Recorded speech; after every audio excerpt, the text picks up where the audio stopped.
Welcome back to the Fitz Blitz here on 89.5 FM KCCT.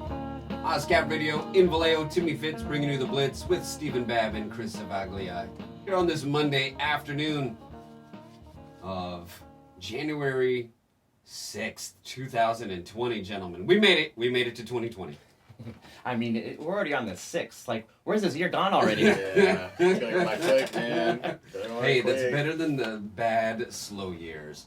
Like, at the end of this year, I was like, you know what, 2019, you didn't suck. You weren't bad. And I think that was a product of it feeling like it went fast, too. So it wasn't a bad year. Mine was horrible. Okay, yours was bad. All right, so we're 2 for 3 on this. Yeah.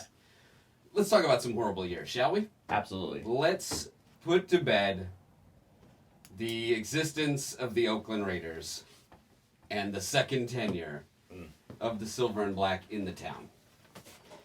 We're going to call this segment Sad Stats. Yeah, that's very fitting. Some of the sad stats of the second tenure of the Oakland Raiders. Final record since the return to Oakland in 1995, 160 and 240. 160 wins, 240 losses. That's a 40 win percentage, 40% win percentage. Only the Browns and Lions were worse in that span. Okay. Compare that to the first stint in Oakland. Again, the glory years of the Oakland Raiders. 62 to 81. 668 win percentage. Second only to the Cowboys, 674. Boy, how those two have fallen. Oh, wow. In that time. Raiders made the playoffs 4 times in 25 seasons in the second stint in Oakland. Only the Browns, with 1 playoff appearance in that span, had fewer. Wow. Like, you could go with the final ranks in the second Oakland stint. Winning percentage in the NFL, 30th. Playoff bursts, they were 31st. Penalties, 32nd. Points allowed, 31st. Point differential, 30th. So actually, if you flip that penalties upside down, they were first. Number 1 in penalties committed. Yes. So, just it comes to the end. They lost. They've always lost a finale in a city. The first 2 years of the Raiders' existence, they were playing in Kezar. They were in San Francisco, playing in San Francisco at Kezar. Remember that, Oakland fans. And they lost that finale before moving to the Coliseum. They lost the last game in Oakland before moving to Los Angeles. They lost the last game in Los Angeles before returning to Oakland. They lose the last game in Oakland before moving to Vegas. And I can almost guarantee that they will lose their last game in Vegas before they move to San Antonio. Before they move to San Antonio. There was a lot of things that I've covered involving this ending to the second stint under John Gruden, which was also a statistical mess. Just really the disappointment factors, with the Raiders. They averaged 19.6 points per game this year, the third straight year under 20. The only other teams did not average 20 points per game in a span of 3 seasons are the Bills and the Dolphins.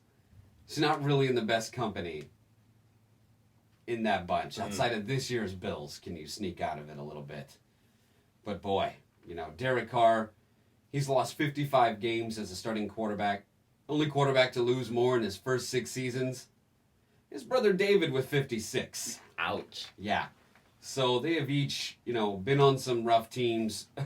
Here's the only thing, out of the past 9 years, the 3 seasons where Ken Norton Jr. was defensive coordinator. Remember how awful Raider Nation everybody thought that defense was? Those were their 3 best years in the past decade of Raider football defensively. They've gotten worse defensively under Gunther, and under John Gruden, and a lot of that's on the personnel. Derek Carr on the Raiders moving to Vegas, he said, "I'm not going to lie, it's exciting. I think it's time for some fresh air." Derek Carr booed. Derek Carr booed at the end of the finale in Oakland. The other home finale and wherever the Chargers play now was a little different because that was another home game. Yeah. That's how you get the London game back. Go to San Diego. And he got a lot more love there because when you go out with a win, that will certainly happen. Derek Carr, he doesn't drop passes. He doesn't play defense. He's probably a little excited about that fresh air we've talked about. Your final thoughts on another season where the Raiders failed to beat a team with a winning record? I hate the tease they played on us this year as a Oakland Raiders fan. You know, being in the driver's seat, if you will, for a wildcard spot in the middle of the year heading into week 10, was it? Around there? We were 6-4. Raiders were 6-4. Over the last 7 weeks, the Raiders averaged 15 points per game. Good for 31st in the league. Mm-hmm. Yep, that goes to show you right there. Losing the 3 straight was absolutely just detrimental. And then going out on the loss in Oakland when they entirely had that game in their hands, in the bag, decided to play conservatively in the second half, and it bit them. Mm-hmm. And like you said, Carr was booed off the field. Fans were throwing stuff on the field, not having it. Just disappointing, if you will, to sum it up. I mean, I've been a Raider fan since I was 4. Yeah. And seeing, going through childhood, going through school, oh, Raiders, Raiders suck, Niners, and it's like, oh, man, what are you guys talking about? But now, as I'm getting older, I'm like, wow, the stats don't lie, numbers don't lie. And it goes to show you, but it's just sum it all up, like I said, it's disappointing. Yeah. It really is. And I definitely felt it's been a bitter final 2 seasons in Oakland for me. Very. In that, just fed a load of BS by Gruden on, we're going to try to win these last 2 years. We're going to finish in Oakland strong. Okay, you know what? Actually, we're going to trade our once-in-a-generation defensive player for some draft picks. Then we'll deal our other decent number 1 receiver to really roll the dice on another number 1 receiver who never played a down. So, for it all to fall apart, Gruden said cold weather a primary factor in Raiders losing 5 of their last 6. Okay, well, you could have won at home against the Jags and the Titans and made the playoffs. Yep. That's a big difference. Those were home games. The Raiders' regression the past 2 years statistically, points allowed per drive under Del Rio and Norton, 2. Okay? Points allowed per drive under Gruden Gunther, 2.5. Goes up. Yards per play allowed under Del Rio Norton, 6. 5.6 yards per play under Gruden Gunther, almost 6.1. So it got worse. And that's something that Raider fans thought wasn't going to happen. I just felt like Gruden didn't care about these last 2 years in Oakland, tanked it. He's got a 10-year contract. He's got his draft picks. They've just been gearing up for Vegas this whole time. Yeah, and okay, so I talk a little bit of trash about the Raiders, but actually the Raiders are my AFC team. Mm-hmm. And even when they were in LA before coming back to the Bay, they were my second team. Niners, one. Sure. But what irritates me, I think, the most about Gruden is he was supposed to be the savior. Mm-hmm. Raiders fans for over a decade and a half wanted him back. Oh, yeah. Wanted him back with a passion, and then he gets here and he does this. Yeah. And I feel for the diehards. I feel for the black hole, which there were renderings coming out of what the new stadium's going to look like for the black hole. Mm-hmm. And I called it the black WHOLE experience. Okay. And said that they're probably going to have, hair and makeup and costume wardrobe change areas. Right, that's because that's what it looks like. It looks like something that Raiders fans would say would belong at Levi's Stadium. At the Chase Center, yeah, exactly. Or at the Chase Center. Yeah. So that's my biggest beef, is him really making questionable moves and not looking like he's putting them into a position to win in Oakland for the last 2 seasons. Right. And it's just so, when you're somebody that had been the fans have been wanting for so long, and you get here and do that. Yeah. And that's not the relocation model to go out a winner. It's not. It's not. As somebody who's been through it 3 times now, as a fan, that's not the model. That's not how it works. You tank. You want to make it difficult for the fans to get in and out. You want to cut off the available concessions and cup holders in the third deck. You do that. You do those sort of things when you're looking to move. You tear down, you get a bunch of draft picks. I kept hearing about that all year. Oh, the accumulation of draft picks they had and the way these young players are playing. Okay, that's good for Vegas Raider fans, and I don't know how much of one I'm going to be. The new stadium looks great. Oh, that's great for Vegas Raider fans, and I don't know how much of one I'm going to be. I'm going to be a little casual moving forward. So it's very much a good riddance kind of feel in a lot of ways. To shed myself of it. I was active on Twitter with Raider Nation those last couple weeks. I'm not really going to miss them, just to be real, okay? Just going to be honest. When you can take the silver and black glasses off and you see, oh, we are kind of terrible, aren't we? Like, every NFL fan base is, and including one that is getting away with things. Now that you own the Bay, I'm curious if this big brother attitude about, well, we just blame the Raider fans, is going to continue. Because I've gotten a sense of that. Don't get me wrong. Niner fans think, oh, we can be a little nuts. We'll just blame the Raider fans. Fan, short for fanatic. Mm-hmm. I actually dislike those outlier parts of the fan base. Same. Yeah. It's just, I used to go to the preseason games between the Battle of the Bay preseason games.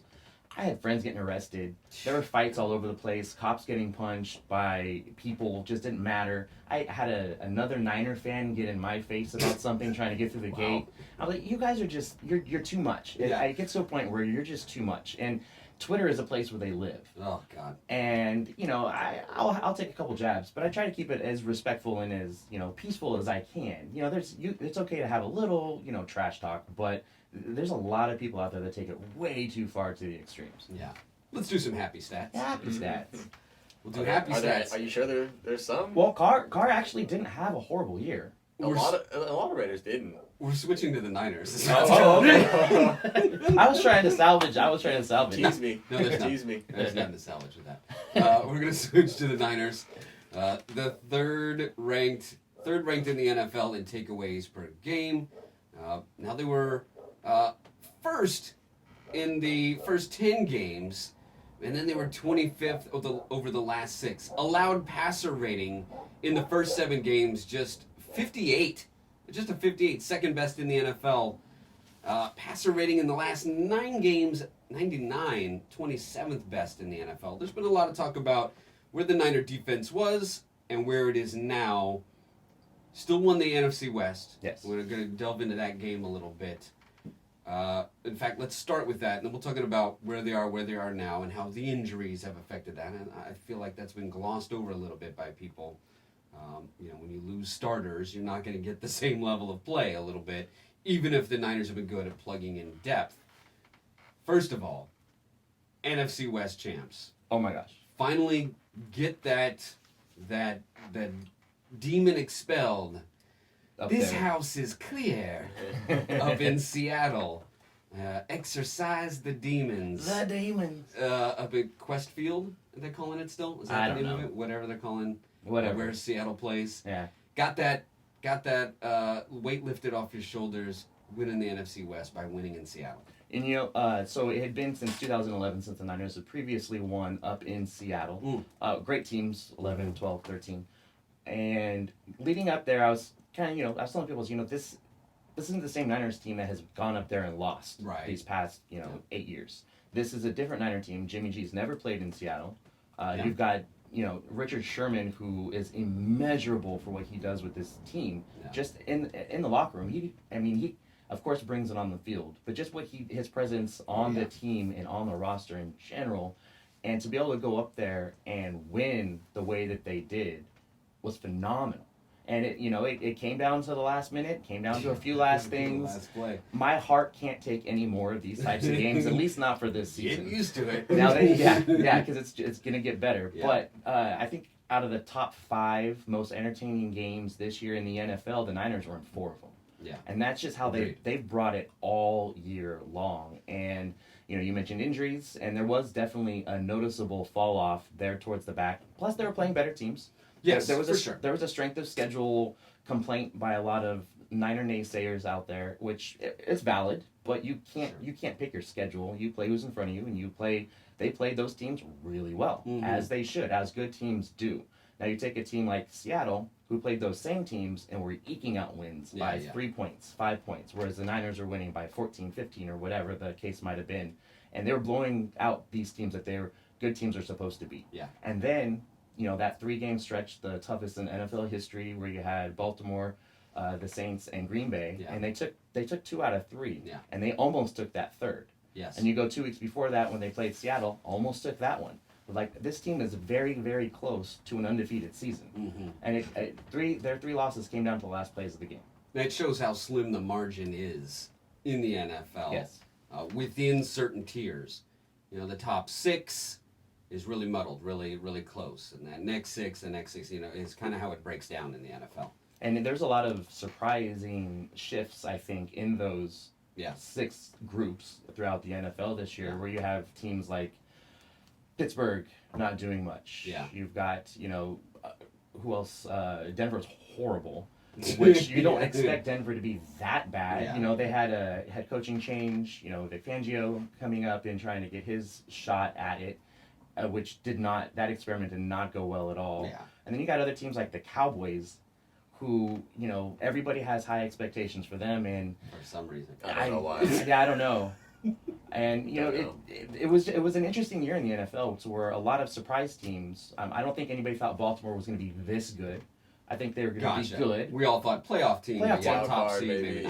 Yeah, playoff team, but not definitely at the level that they're at. Yeah. Nobody picked the Niners, I don't think, to win the West. No, we all had 8 and 8, potential wild 9 and card 7. 9 and 7 there. Yeah.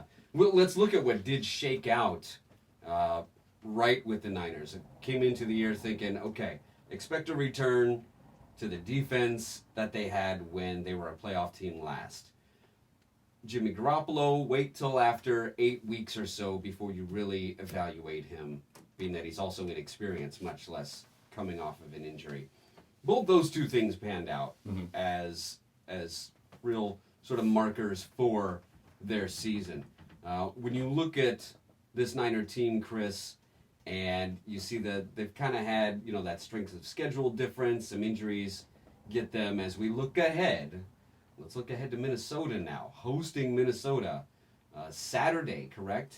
Yes, This is Saturday. It's a 1:30. 1:30 game. 1:30. So quick-ish turnaround for the Vikings. They lose a day in that they had both NFC games Sunday, both AFC Saturday.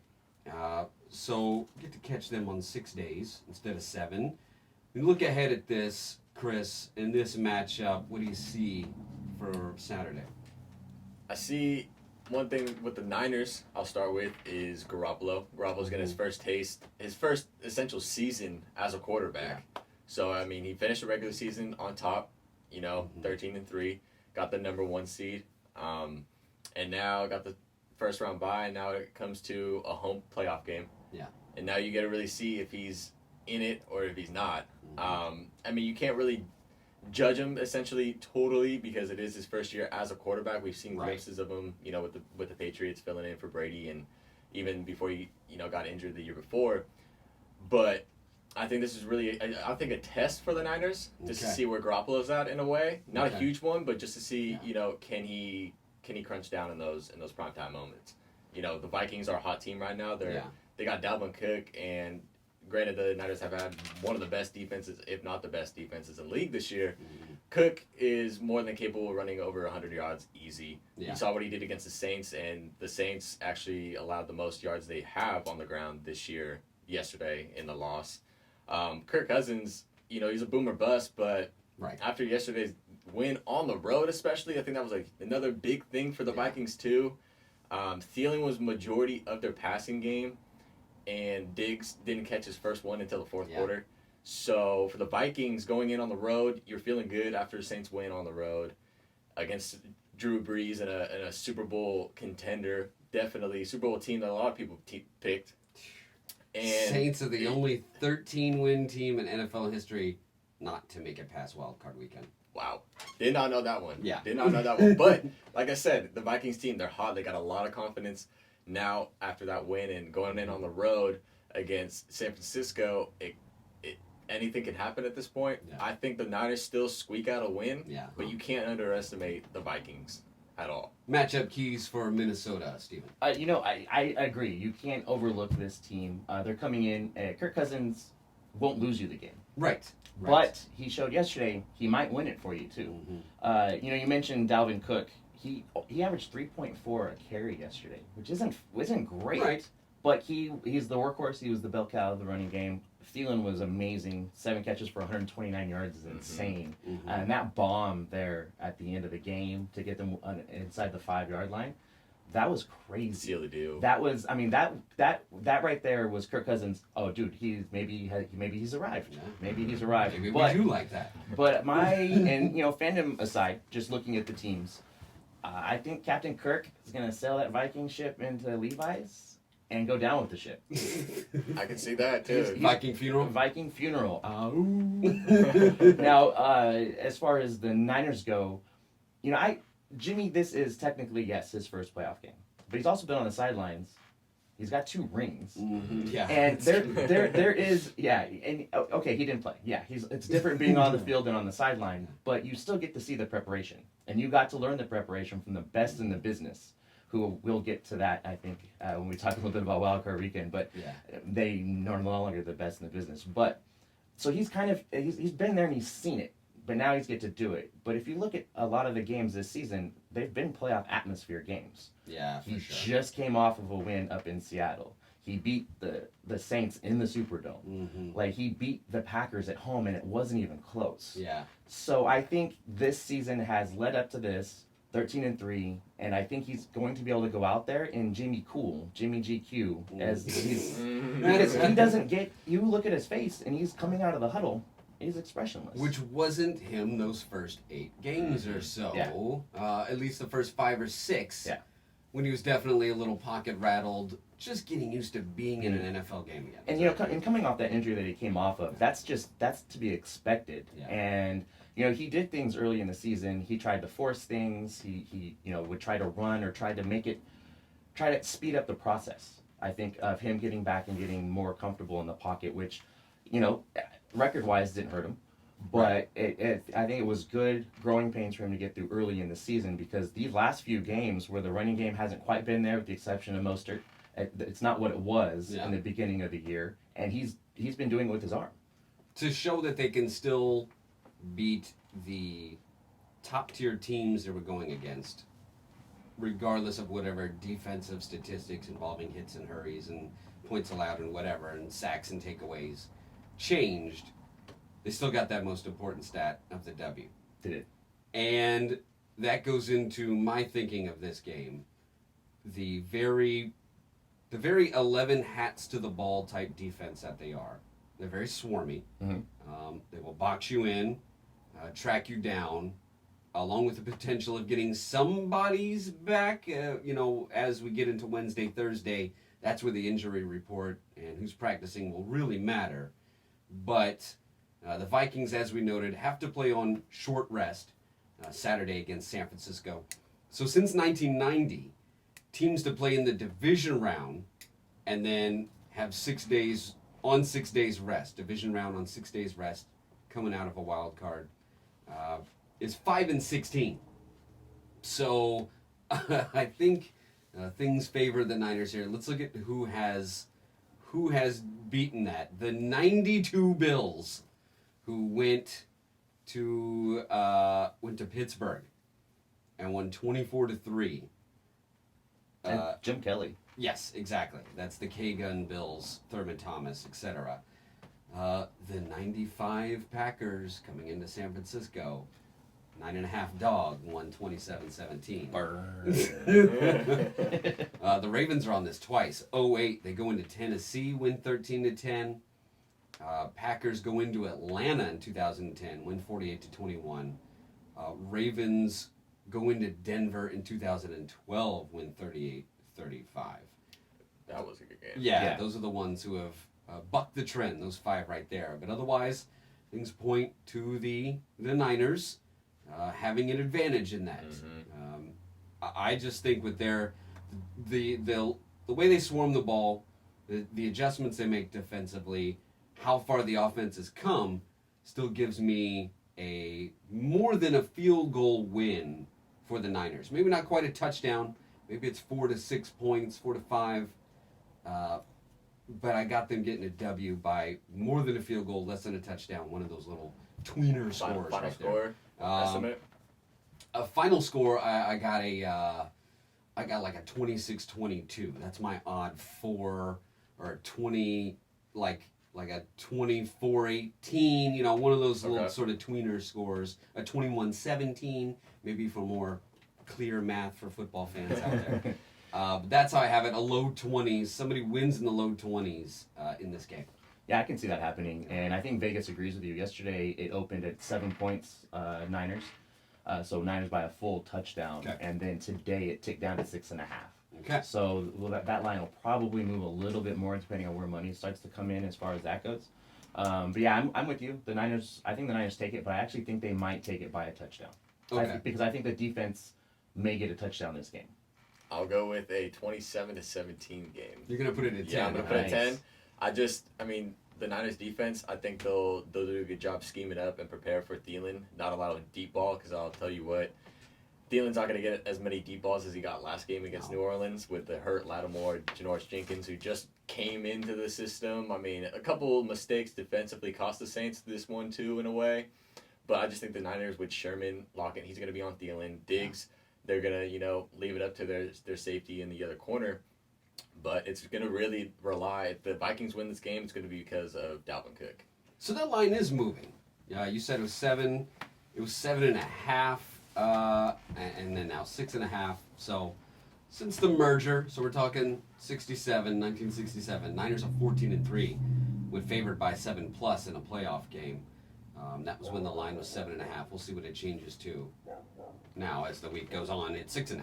Yeah, and I think, it's not being talked about too much. It was earlier in the year, but that week 4 bye for the Niners, I think it also plays a lot into, you saw the dip in stats. Because as the season went on, they were having a tough time getting healthy. I mean, Kittle missed some games. The running backs room has had injuries all the way across the board with the exception of Mostert, who was on special teams. And then Quan Alexander is on the practice field. It remains yet to be seen if he'll come in or if he will even be effective. But that just him there and the possibility, I think, gives that running back core a boost. You've got D Ford coming back. Right, that's the one. That's That's the big. huge one because Bosa's been getting double teamed, and you see other guys. DJ Reed also went out with an injury. Looks like he might be back.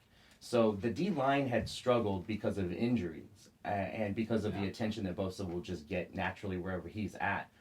But if you have those three on the line, especially third down, I mean, I don't see Kirk Cousins being able to do much to get away from that.